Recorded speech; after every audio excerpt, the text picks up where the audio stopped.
शालेय शिक्षणामध्ये हिंदी भाषेच्या सक्तीला राज ठाकरेंनी कडाडून विरोध केलाय।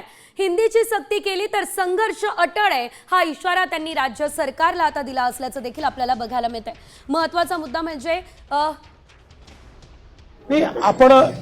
त्यांनी एक खूप चांगली गोष्ट सांगितली की आपण अशा प्रकारचं एक संतपीठ हे पंढरपूरला तयार करतोय आणि एक आपण आळंदीला देखील तयार करतोय।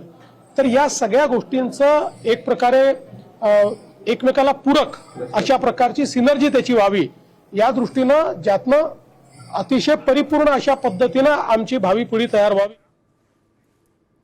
तर आपण पाहतोय मोदी शहांच्या राज्यामध्ये हिंदीची सक्ती नाही, मग महाराष्ट्रात नेमकी का हा सवाल त्यांनी केलाय। हिंदी भाषा लादल्यास मराठी संपून जाईल असंही राज ठाकरे म्हणाले। राज ठाकरेंनी आता शाळांच्या मुख्याध्यापकांना पत्र लिहिलंय आणि हिंदीची सक्ती करू नका हे आवाहन सुद्धा ते करणार असल्याचं कळतंय। मला आता सांगतो, भविष्यातल्या पुढच्या नजीकच्या काळामध्ये मराठीचं अस्तित्वच हे महाराष्ट्रात ठेवणार नाही।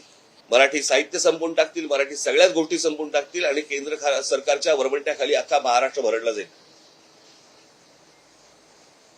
आणि म्हणून माझी महाराष्ट्रातल्या सर्व तमाम नागरिकांना माझी विनंती आहे की याला तुम्ही जेवढा विरोध करता येईल तेवढा केला पाहिजे। प्रत्येक शाळांनी या गोष्टींना विरोध केला पाहिजे आणि शाळा ह्या हिंदी कशा शिकवतात हेच आम्ही बघू।